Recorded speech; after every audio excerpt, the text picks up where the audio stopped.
Kakšno stanje ste podedovali o prejemu dolžnosti v Banki Slovenije v državi nasploh? A je to bilo pod vašimi pričakovanji, a je to dejansko stanje, kot ste mislili, ali je različno od vsega tega? Jaz sem že povedal, da se je švedski guverner dal na smeh, da se nikoli ne sme smejati, pa zdaj bi se najraje Glejte, stanje tako, kot je, ne? In zaradi tega je zdaj govoriti, bi lahko bilo boljše, bi lahko bilo slabše. Jaz sam sem v svojem uvodnem nastopu povedal, da verjetno, če bi določene stvari izpeljali prej, bi bilo lažje za vse in bilo ceneje. Vendar, še vedno mislim, da ne glede na stanje, v katerem smo, imamo občutek, da nas nihče ne sili v program, nihče ne sili v pomoč, predvsem nas pa vsi nam želijo pomagati. Zakaj? Zaradi tega, ker se nihče ne želi. Glejte, če bi Slovenija zaprosila za program, bi to slabo tudi za Evropsko unijo, za evropsko območje. Zaradi tega lahko samo na svoje osebne izkušnje povem, da kot guverner, kot član sveta guvernerjev Evropske centralne banke imamo vso podporo pri tem, kar počnemo v Sloveniji. In zaradi tega je tudi podpora Evropske centralne banke, Evropske komisije, Mednarodnega denarnega sklada v smeri, dajte poskušati rešiti stvari sami. Zakaj? Zaradi tega, ker vsak program je predvsem dieta, ki najprej gre na stran hujšanja in šele potem omogoča ukvarjanje športom. V Sloveniji pa se mi zdi, da imamo pač dovolj tega hujšanja in zaradi tega je bilo dobro, da se sami začnemo ukvarjati športom in imamo vse možne pogoje, možnosti, da te stvari izpeljimo. Z tega vidika so pač situacija, da pač ne moram reči, da je najlepša možna, ne, ampak je pa rešljiva. In z tega vidika se mi zdi, da je optimizem, ki ga v bistvu z nami delijo tudi investitorji, pač upravičen, je pa res, da je izjemno veliko vprašajev, ki niso nujno ekonomske narave, ampak so vezani predvsem na podporo vsem reformam in vsem ukrepom, ki bomo morali v naslednjih tednih in mesecih izpeljati. Če bo ta podpora dovoljšna, potem se mi zdi, da bo stanje, če se vrne na vaše vprašanje, čez nekaj časa boljše. Ekonomija, tudi finance so primerljive. To je na nek način primerljiva veda. S kom bi se lahko Slovenija recimo primerjala? Nedobesedno je zagotovo težko, ampak obstajajo verjetno kakšne države, ki so imeli prej podobne probleme kot Slovenija danes. Glejte, prej sem vprašal, če poznate še kakšno državo, ki ima večji delež državnega lastništva bank. Če se vam zdi, da bi se radi primerjali s katero izmed teh držav, brez kakršnekoli izjemno politično korektno, je možno, vendar pa vseeno mislim, da vsaka država ima svoje določene probleme. Pač so v zadnjih 20 letih tranzicije, v kateri je bilo kar nekaj držav srednje vzhodne Evrope, vsaka na svoj način reševala težave, vsaka je imela na svoj način stroške, ki so bile povezane s tem reševanjem. Občutek imam samo, da smo v Sloveniji vedno malo preveč domišljavo gledali na vse ostale države in predvsem rekoč, da mogoče mi znamo stvari rešiti bolje in da se nam te stvari ne morejo zgoditi. Zaradi tega vedno poudarjam, da je kriza priložnost, da rešimo in spremenimo načine razmišljanja, predvsem v smeri boljšega gospodarstva, bolj uravnotežene družbe.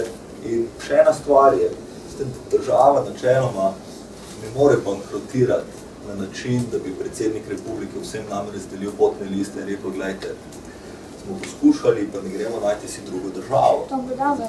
Prosim? To bi dobro mogoče. Jaz mislim, da ne bi bilo dobro. Zaradi tega, ker vseeno je Slovenija ima potencial, pa ga pač verjetno nismo znali izkoristiti. Zdaj imamo pač priložnost, da pač to popravimo in popravimo lahko precej hitro. Iz tega vidika je kadarkoli nekdo poskuša prepričati, da je program boljša rešitev od tega, kar poskušamo sami, vedno vprašam, če se zaveda vseh posledic, ki tak program lahko prinese. Te posledice so vedno, vsaj po mojem mnenju, dražje, tako v finančnem kot v družbeno-kohezivnem smislu in zaradi tega bo vsaj Banka Slovenije, dokler bom na banki skušali narediti vse, da se temu izognemo. Z tega vidika je kakršnakoli primerjava, ki bi sicer bila všečna,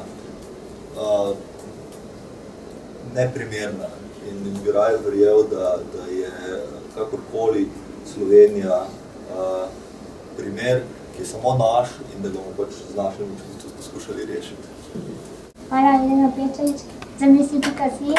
Dajte, pravzaprav nekih jasnih rešitev niste nakazal v vašem govoru, ampak vas bom tako vprašal. Povedal ste, da seveda to vsi vemo, da banka potrebuje zaupanje. Zaupanje bank v Sloveniji strani državljanov je seveda zokraveno. Pred nekaj dnevi smo slišali, da je JP Morgan pač dobil kazen, a kakorkoli že to imenujemo, pač zaradi finančne situacije, pač je eden izmed glavnih povzročiteljev tega balona. Kdaj bomo v Sloveniji doživeli kaj podobnega, ker za vsako še tako mizerno posojilo sta potrebna najbolj dva, ki podpišeta pogodbo, da bi naprimer se lotili povedati vse te propadne naložbe oziroma pač posojila, to sta vsaj dva podpisana in naredili spisek ljudi, ki jih je treba preiskati, kazensko ovaditi in seveda tudi jim vzeti premoženje. To bi bila ena taka zelo močna, ne vem koliko bi finančno in kratkoročno to iztrčili, ampak simbolno bi bilo lahko zelo revolucionarno početje, to taka močna poteza in mislim, da bi lahko tudi vi bil pobudnik, drugače ne bomo verjeli tem besedam, ki jim govorite, ker v bistvu poslušamo že leta ene iste stavke iz pač različnih ust. Hvala. Bom sproti odgovoril na vprašanje, ker nisem tako pametno, da si vse zapomnil. Glejte, zaupanje v banke. Vsako gospodarstvo potrebuje banke. Zdaj samo vprašanje, ali zaupate točno določeni banki ali ne. Kaj se nam dogaja v Sloveniji, da zaupanje v določene banke je morda manjše, vendar se zaradi tega večje zaupanje v druge banke, ker enostavno opažamo, da se nam depoziti iz enih bank selijo v druge banke. In zaradi tega je težko posploševati in trditi, da zaupanja ni. Če nihče ne zaupa v slovenske banke, pač gre v avstrijske banke, gre v italijanske banke, zaradi tega, ker je do Trsta 45 minut, do Celovca tudi 45 minut in je načeloma popolnoma vseeno, v katere banke vložite svoj denar, z tega vidika zaupanja.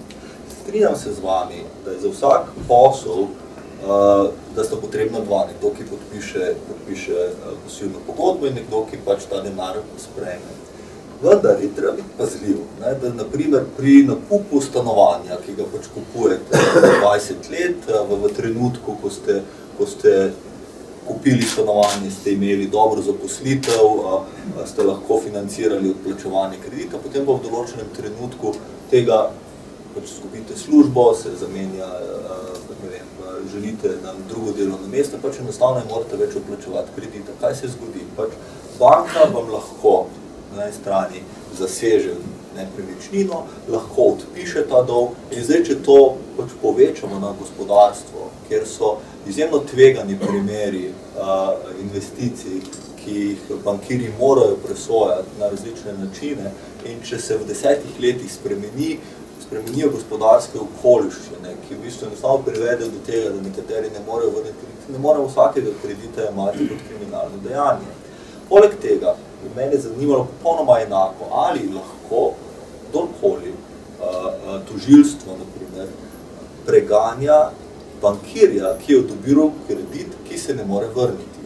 In veste, kaj je odgovor? Da ne, zaradi tega, ker težko dokazati motiv, da je bil izdan kredit na način, ki se nikoli ne bo vrnil. Kar smo naredili na Banki Slovenije, je to, da smo poklicali tako nacionalni preiskovalni urad, tako specialno tožilstvo, kot Komisijo za preprečevanje korupcije denar in z njimi sodelujemo.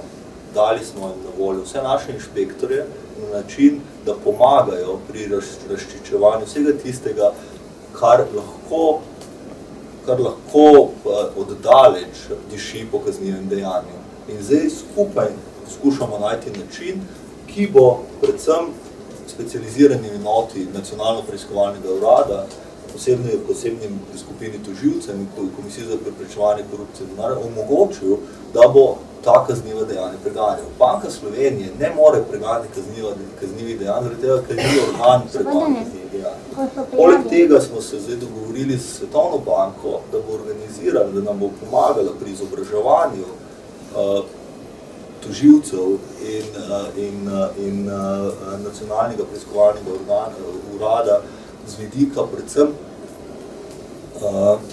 iskanja načina, na katerega lahko te sume kaznivih dejanj pripeljemo pred roko pravice. Vedite, pa mora da Banka Slovenije pri tem popolnoma odprta. Mi koliko pride do trenutka, ko lahko obstaja sum kaznivega dejanja, vedno sodelujemo z policijo in s tožilstvom.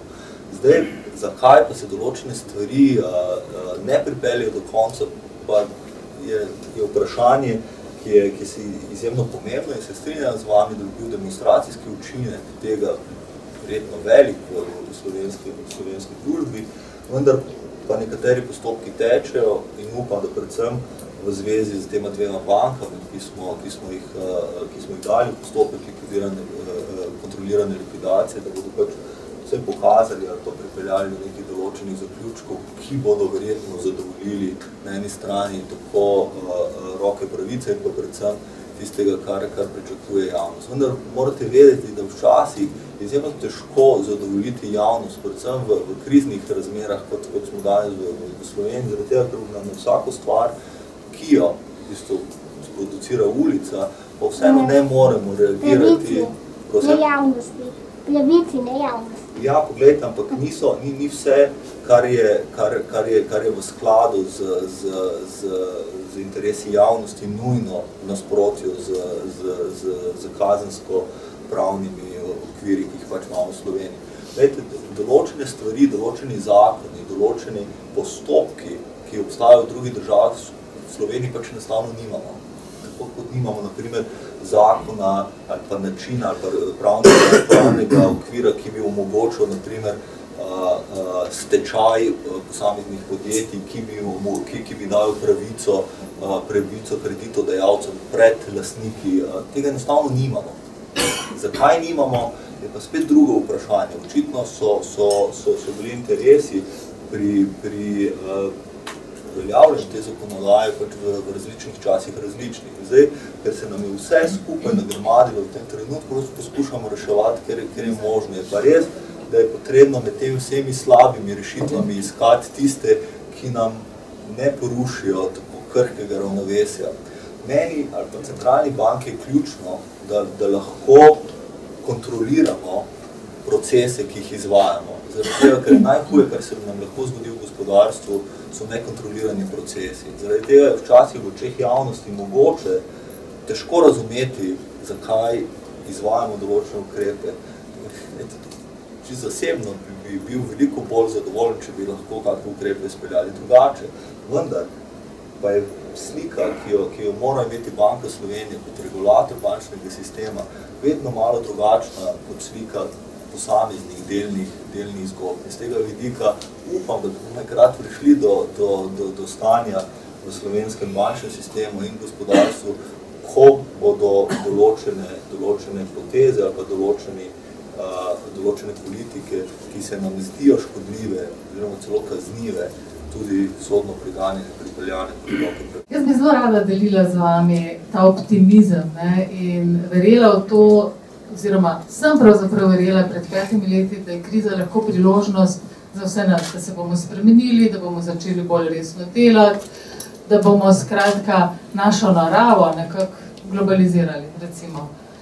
Ampak Zdaj pa pravite, v parih tednih se bo to zgodilo. Jaz to ravno ne verjamem. Čeprav si blazno želim tega optimizma, ker seveda brez optimizma zadeve ne bomo rešili, ampak če vas malo izzovem, recimo, kaj smo naredili v zadnjih letih na področju prestrukturiranja podjetij?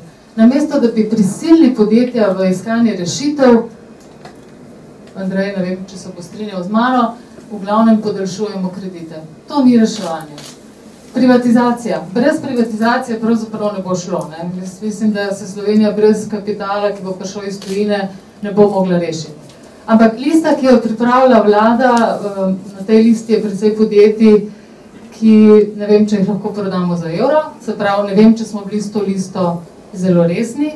Na drugi strani, a mislite, da je še interes za investiranje v Sloveniji, glede na izkušnje, ki jih tu investitorji imajo s to deželo? Trg je pa velik, vse države tega sveta konkurirajo za investicije. Če samo pomislimo na primer Mercatorja, ki ga zdaj prodajamo že 9. Zgolj Helios, kot vlada je bila, pa tisti, ki so prodajali Helios, so bili zelo veseli, da jim je uspelo podpisati. Ena lastovka ne prinese pomladi. In tretje, ker seveda v preteklih letih spet nič nismo naredili in brez česar mislim, da se tudi ne moramo rešiti, je zanesljivo cel javni sektor. Oziroma na eni strani seveda ta javni sektor ali javno upravo zmanjšati in na drugi strani zmanjšati vse birokratske ovire, ki jih imamo. Pred časom sem zasledila nekaj podatek, da je OECD prepričan, da bi z zmanjšanjem red tape lahko povečali GDP na letni osnovi za 1%. Jaz mislim, da smo mi v zadnjih 20 letih v slovensko zakonodajo uvedli tolkenih ovir, da če bi jih vsaj delno odpravili, bi lahko razbremenili slovenska podjetja za več kot 1% rast GDP v Sloveniji. Skratka, vse to mislim, da je treba narediti, na drugi strani imamo pa silno nezaupanje, mi nikomu ne verjamemo. Ne verjamemo politikom, ne verjamemo medijem, ne verjamemo sodnikom, skratka nikomu. Kako potem v nekaj tednih narediti ta odskok, kot ga imenujete? Hvala. Hvala za vprašanje, ki v bistvu spet sprašujete meni, zakaj sem optimističen. Vam bom še enkrat povedal. Enostavno zato, ker ne vidim druge rešitve. Zaradi tega, ker se mi zdi, da imamo še enkrat ta sklop ukrepov, ki jih poskušamo izvesti ali izpeljati v bančnem sistemu, je v bistvu stvar, ki je tehnične narave, ki je vprašanje operativnosti družbe za upravljanje terjatev bank, ki je vprašanje predvsem, kako velika bo zahteva po dodatni dokapitalizaciji Nove Ljubljanske banke, Nove Kreditne banke, Maribor in A-banke. Vse, kar se dogaja in po vseh stikih, ki jih imamo z mogoče potencialnimi investitorji, tudi v slovenski bančni sistem, to zagotavljam, da je to obstaja. Zakaj? Zaradi tega, ker vseeno je Slovenija, če geografsko, počena možnost tudi za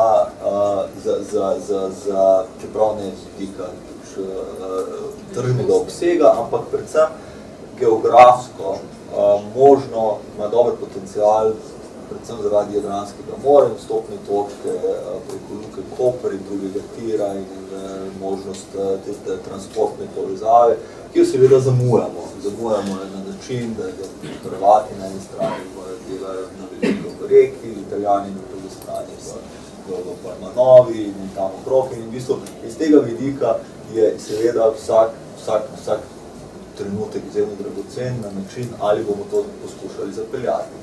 Vendar pa še enkrat, kot poudarjam, je vprašanje bankrota neke države. Vi lahko, ko imate bankrot ali pa stečaj podjetja, pač to podjetje zaprete, delavci gredo nekam drugam v službo, pri stečaju države, pa vseeno vi ne morete se zahvaliti vsem za sodelovanje in reči, poiščite si drugo državo. Iz tega vidika je to vse zame tista spodnja točka, do katere lahko pridemo in pri kateri je logično, da bomo verjetno poskušali izbrati vse možne resurse na način, da bomo stvari obrnili.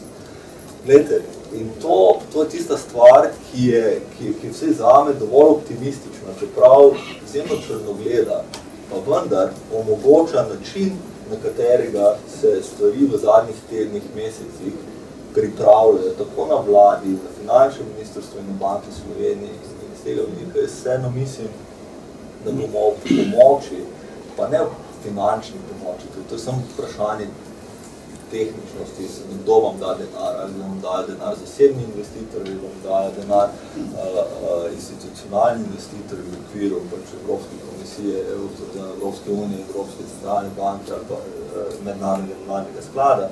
Vprašanje, ki v bistvu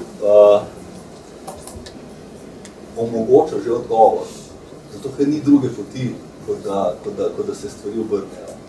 Je pa res, da je veliko teh delnih zgodb, ki ste jih sami omenili, ki se bodo zdaj enostavno morale reševati in to relativno hitro. In se rešujejo. Glede, zdaj zakon o bančništvu, ne glede na to, da deleže veliko kritik, vendar je zakon o bančništvu tak, kot ga imajo tudi druge države, ki so šle čez podobnosti. Tudi Nizozemska je morala uvesti tak zakon o bančništvu. Tudi Ciper, tudi Španija, tudi vse ostale, Nemčija zahteva tak podobno zakon. To so v bistvu stvari, ki poskušajo vse v okviru evrosistema urediti regulatorno-pravni okvir, ki bi nam onemogočil kakršnokoli ponovno iskanje tretje ljudi. Potem pa je stvar še v tem, da je Slovenija izjemno majhno in fleksibilno gospodarstvo. In vse iz tega vidika lahko, upamo, predvsej hitro obrnemo ali pa vse poskušamo obrniti tok dogajanja. Poleg tega je vsako padanje, ki smo ga deležni zadnjih nekaj let, so zgodba, ki nam zdaj vsaka mala pozitivna novica lahko pripelje do povečanega interesa. In glede, lahko samo povem, da smo v Washingtonu na letnem srečanju Mednarodnega denarnega sklada in Svetovne banke večino časa preživeli z investitorji, ne pa z Mednarodnim denarnim skladom in Svetovno banko. Zdaj, se bo kaj od tega meri iz tega kak izpleme, ne, pa je v bistvu vprašanje, ki je nujno vesno, predvsem na to, kdaj se bo kaj začelo dogajati slovenskem gospodarstvu. In zdaj je ta psihoza teh obremenitvenih testov in pregledov kakovosti aktive je v bistvu že neznosna. Zdaj je neznosna vsem, tudi investitorjem. Tega, ker je potrebno enostavno čakati. Zdaj moramo počakati. Stvar je pa v tem, pogledajte, tu je še eno vprašanje, ki se v zadnjih dneh ali v zadnjih tednih pojavilo. Vprašanje metodologije. Ali vemo za metodologijo, po kateri nas bodo ocenjevali? Metodologija, del metodologije je lastnina konzultantov, ki to metodologijo izvajajo, oziroma te stres teste in preglede kakovosti aktive izvajajo. In ker je Evropska komisija zahtevala neodvisen vir ali pa način pregledovanja tega, pač mi lahko seveda prihajamo z našimi pripombami, vendar je potem na koncu to enaka stvar, ko da pridete profesorju na izpit in skušate v bistvu oporekati kakršnikoli njegove končne oceni in potem na koncu vas profesor vpraša, zakaj potem sploh hodite na izpit, če veste vse sami.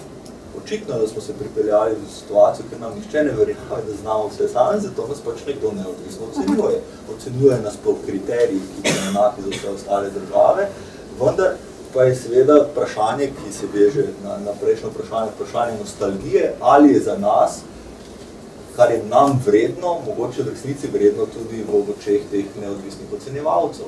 Hkrati pa je vedno obstaja možnost, in to je ta stvar, ki sem jo povedal na začetku, vse ne rabimo v postopke državne pomoči, vendar takrat moramo prodati banke. In tu je zdaj pač ta konflikt interesov, ki se v tem trenutku seveda zgodeni zaradi tega, ker je težko najti nekoga, ki bi z veseljem kupil naše banke brez zahteve po dodatnih garancijah, vendar je to način, ki ga vseeno lahko ali pa upam podelamo, pač poskušamo uveljaviti. Ker nekaj desetletij izkušenj imam ogromno v tujini. Poslušal se vas, gospod guverner, optimizem, kot je gospa Pergareva rekla, ki ve iz vaših besed, lepo, pa tudi pragmatizem. Gospa Pirčevičeva je povedala malo o verodostojnosti. Včeraj sem poslušal v televiziji prvaka Evroskupine, ki je tudi bil prvak slovenstva. V intervjuju je povedal zgodovinski stavek. Ni pomembno, kdaj bodo rezultati. Pomembno je, da bodo verodostojni. Povedal je, da lažem, da se v nas ne veruje. Veste, ko se v narod ne veruje, je težko. Vi ste bančni. Vi dobro veste, da imamo tudi zakon, da moramo za vsako plačilo dobiti račun. Račun pogledaš in veš, kaj si plačal. Jaz mislim, da vi natančno veste o tej famozni finančni luknji. Tudi to, kdo je povzročil. Njeno strukturo. Zakaj jo skrivate? Od nas državljanov pa zahtevate pokritje te finančne luknje. Ne da bi imeli vpogled, pa tudi vprašanje, pa da bi s prstom pokazali na koga. To je licemerje. In tega vam gospod guverner, zamerite mi besede, malce zamerite. Vi ste izreden pragmatik, na vašem mestu bi jaz romsko deloval, optimistično, pa tudi osebno zadoščeno. Pozivam vas in vse bančnike, tudi prisotno bančnice, da se morajo zavedati, da tistim, ki izstavljajo račun, pokažejo, kaj morajo plačati. Z veseljem bomo pa tudi plačali. Drugo vprašanje pa, ki ni sedanjost, ki ni prihodnost, ampak zgodovina. Imel sem čas osebno sodelovati z guvernerjem pokojnic in Koval. Od njega sem se ogromno naučil. Lahko vam prinesem video posnetek izpred 5 let, ko je bil še živ, ko je s profesorom Rudnikarjem imel intervju v Škofji Loki. Njegova poved je bila, najprej smo stabilizirali, sanirali bančni sistem. Hudo mi je, ker nismo sanirali najprej gospodarstva. Toliko za začetek. Glede, bom odgovoril. Prvo vprašanje, glede, jaz bi rad, da vam povedal, kdo je odobril kak kredit, pa kdo ga je vzel, pa kdo ga ni vrnil. Ampak potem prijemo pač na raven obračunavanja, predvsem vlastnega nemoči in predvsem občutka, da so se dogajale splošeno nepravilnosti. Te nepravilnosti so se dogajale, tega ne moram zanikati, in zaradi tega jih rešujemo v skladu z našimi pristojnostmi, ki izhajajo iz zakona o bančništvu. Zakon o bančništvu enostavno temelji na zaupanju in na zaupnosti podatkov. Jaz sem zadnjič bil v parlamentu 8 ur in 10 minut in kjer sem poskušal razložiti, da če želite imeti vse te podatke, potem spremenite zakon o bančništvu. Jaz vam tega ne morem dati, ker bi kršil zakon. In če želite, da kršim zakon, pač tega ne bom naredil. Če pa želite imeti vse te podatke, spremenite zakon o bančništvu. Vendar potem ne bo nobena država, tako kot sem prej povedal, da jih je 8, ki jih ima še slabše. Mi bomo edina država, ki bi imeli tak zakon o bančništvu, ki bi omogočal razkritje vseh podatkov. Zakaj je tako? Ali gre za namerno zavajanje, ali gre za prikrivanje, je vprašanje, na katerega vam ne morem dati odgovora drugačnega kot to, da sem vam povedal, da smo okrepili sodelovanje z Nacionalnim preiskovalnim uradom, z tožilci, s Komisijo za preprečevanje korupcije, predvsem z namenom, da se ugotovi odgovornost za vse nepravilnosti, ki so se dogajale v bančnem sistemu. Poleg tega je finančna kriza, ki se je začela dogajati leta 2007, pripeljala več kot 140 držav v finančne probleme, bančno-finančne probleme. Torej pomeni, da če bi sledili temu, da so samo v Sloveniji kradli slovenskih bank, da smo bili pri nas spet toliko drugačni od vseh ostalih 140 držav ali pa več kot 140 držav, v katerih so čutili posledice finančne krize, ki so in ki se bodo vedno ponavljali. Verjemite mi, da tudi, ko bomo to finančno bančno krizo rešili, bo čez nekaj časa, statistično gledano, se bančno-finančne krize dogajajo na vsakih nekaj let, bomo ukvarjali z drugačno vrsto bančno-finančne krize. In te stvari se dogajajo, so se vedno dogajali, se vedno bodo dogajali. Stvari smo v tem, kako hitro jih reševati. In če bi mi reševali našo bančno-finančno krizo takrat, ko so reševali vsi ostali, bi bil račun za davkoplačevalce nekaj nižji, kot bo verjetno danes. Zakaj se to ni zgodilo, zakaj bi ali kako bi morali reagirati, nisem pravo mesto za vaše vprašanje. Kar želimo narediti zdaj in hvala za vaše zaupanje in predvsem za kompliment, da sem pragmatičen. Poskušamo stvari izmed vseh množice slabih rešitev poiskati na način, ki bo minimiziral stroške za davkoplačevalce. Ali bomo vsi zadovoljni zaradi tega, pa verjetno vam danes dam odgovor, da ne, ampak sem nekajkrat povedal, povejte mi drugačen način. Tudi če vi danes obračunate z vsemi tistimi, ki so dajali slabe kredite, pa če obračunate vsemi tistimi, ki so dobili ta slaba posojila in so ta denar pretvorili na različne načine, mi povejte, kaj bomo delali leta 2015, 2016 in vse prihodnje. Samo reševali boste krivice za nazaj, ničesar pa ne bomo naredili, da se bo spremenilo za naprej. Zaradi tega je vaše vprašanje popolnoma na mestu, vendar pa ga je potrebno reševati v okviru obstoječe zakonodaje in vseh pristojnih organov, ki morajo reagirati. In Banka Slovenije bo pri tem nudila, in sem vam povedal na kak način, vso podporo in pomoč. Kako, zakaj, ali se bo to zgodilo, pa so vprašanja, na katere bomo vsi mi, vsi davkoplačevalci, tako kot vi, morali zahtevati od pristojnih inštitucij. Nekajkrat danes ste omenili, da če kdo pozna kakšno drugo rešitev, če kdo ve, kako bi pa drugače, da zdaj pač to pove, da bo potem mogoče kakšna razprava našla kakšno drugo smer. Sploh se mi zdi, da pogosto moderne družbe, sploh take v krizi, bojo nekako poskušale se reševati in potem cel pogon to smer narejena. Tako bi plezali po neki lestvi navzgor in seveda, če kdo reče, čakajte malo, lestvi je mogoče na napačni steni, takrat potem njem, tiho bo, da vidiš, kako dobro in uspešno plezamo. In seveda tisto, kar je nekje moje vprašanje, je, da smo res tako zelo prepričani, da je to res tista edina možnost, ker če smo se zaplezali, ne vem, v severni steni Šmarne gore, najbrž ne bomo prišli na vrh Triglava. Tako da tukaj je najbrž neko vprašanje na mesto, a je ta stvar res tako zelo brezprizivna, da so res bile narejene neke analize glede naših možnosti, glede različnih možnih strategij. Recimo, ne vem, 20 let nazaj smo v tej državi ustanovili novo Ljubljansko banko.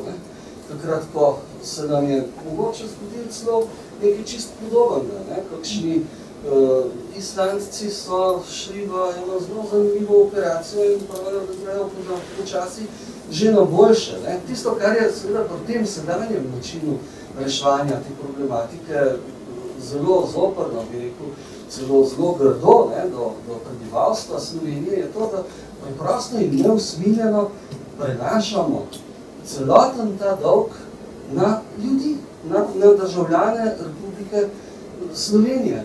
Pri čemer, ko ste govorili, da pač ni nekega zastonjskega kosila. Mi je zelo žal, niso vsi kosili tukaj. Eni so imeli orgije, eni so imeli ne vem kaj, drugi pa pravzaprav pridajo in plačajo račun. In zdaj, če ni zastonjskega kosila, potem verjetno, če nisi kosil, tudi ni treba plačati. Se pravi, je logika na nek način, vsaj po mojem mnenju, tudi obratna. In sam še tretja zadeva, da ta vprašanje nekako zaokrožam. Govorili ste tudi o kubanski situaciji, ki je pri nas, tega državnega lastništva bank, oziroma 8 državah, ki imajo toliko državnega lastništva bank kot pri nas. Ampak zakaj potem zasebne banke pri nas niso tako neizmerno uspešnejše od njih? Še več, da na državljane oziroma na to slabo banko prenašamo tudi njihove slabe terjatve. To se meni zdi nekaj popolnoma skreganega s kapitalizmom. Ker konec koncev v kapitalizmu, če neka banka pač ni uspešna, ali pa katerikoli gospodarski subjekt, gre pač v nek stečaj, jaz ne pravim, da se mora to zgoditi stihijsko, pa na hitro, pa tako naprej, bi bil zelo za nek kontroliran proces tukaj, ampak seveda jaz Ne vem, zakaj pri tem tih bank ne bi pustili kontrolirati propast in pač prevzeti tiste vloge do 100 000, kolikor nam zakonodaja nalaga. Mislim, na koncu bi se vprašal, zakaj je nekdo lahko too big to fail, ne? Ker v bistvu potem to pomeni, da je tudi prevelik zato, da bi bil enak pred zakonom. To je pa že moje področje. Tukaj se pa, mislim, se mi pa ne zdi več, da je to samo še hecati, ne? Ker konc koncu smo pravzaprav potem na koncu zelo različnih položajih, glede na to krizo, glede na to situacijo.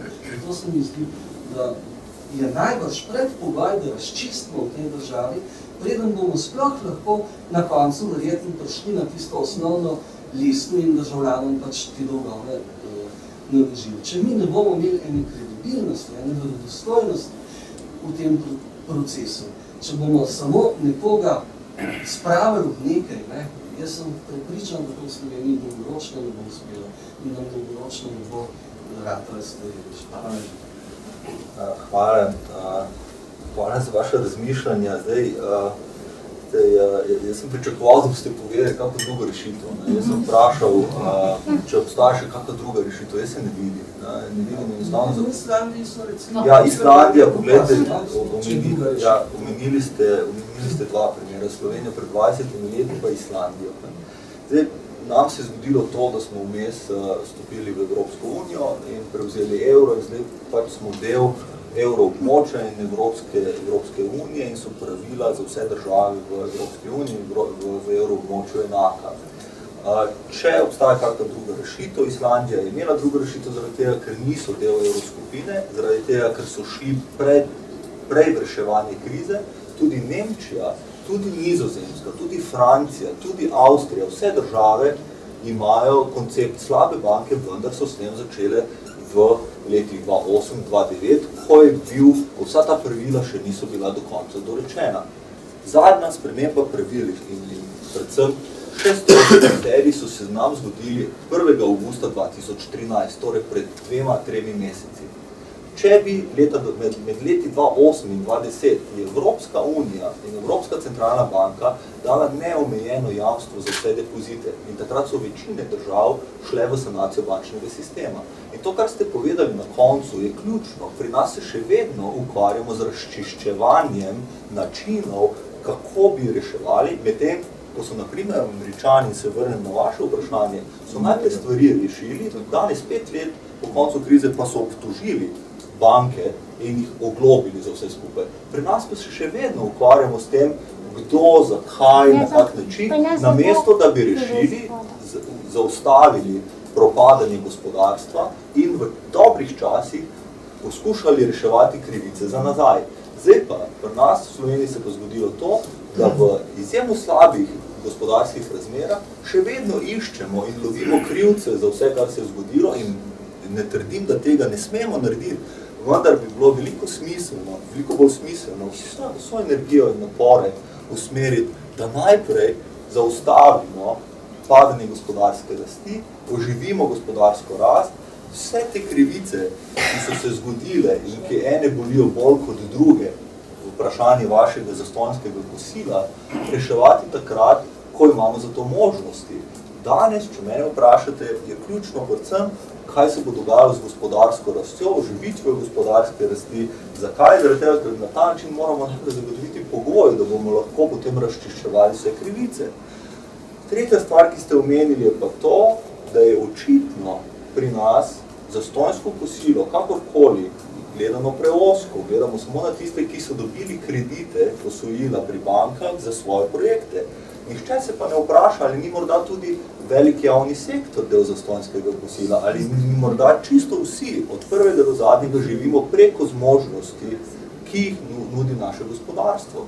Z tega vprašanja pa postali ne malo kdo. Vsi se seveda zdaj v tem trenutku osredotočamo zgolj na slabe kredite, medtem, ko veste, da imamo, poglejte, imamo del gospodarstva, ki vam bom dal drugačen primer. Poglejte, kako naj na Banki Slovenije zaposlimo diplomanta ekonomske fakultete, ki naprimer, da ni iz Ljubljane in mu pri tem lahko ponudimo 700-800 evrov neto plače, medtem ko so, naprimer, in ima ne stanovanje, ki ga ima večina Slovencev, ima svoje lastniško stanovanje, smo v svetu, smo rekorderji, drugi ali tretji na svetu smo po lastništvu stanovanjskega fonda, ki smo ga v bistvu dobili na način, kako veste sami, kako v 70-ih letih z inflacijskimi krediti in v začetku 90-ih z razprodajo državnega fonda vseh stanovanj. Tudi jaz bi rad bil med njimi, tudi verjetno moja generacija, pa mlajša generacija bi lahko bili med njimi, zakaj samo en del gospodarstva lahko uživa, pri tem drugi pa ne. Toliko o tem, kako je razdeljeno in porazdeljeno zastonjsko kosilo v Sloveniji. Mislim, da je preveč krivično gledati zgolj na to, da so banke ključni dejavnik pri tem, kdo bo zdaj plačal za to zastonjsko kosilo. Mislim, da je celotna družba, in veste, da sem tako tudi začel današnji odgovor, ne gre samo za vprašanje gospodarstva, gre za miselni obrat družbe, ki ga bomo morali narediti, če želimo uživati sadove više gospodarske rasti in normalnosti, tako v gospodarstvu kot v naših glavah.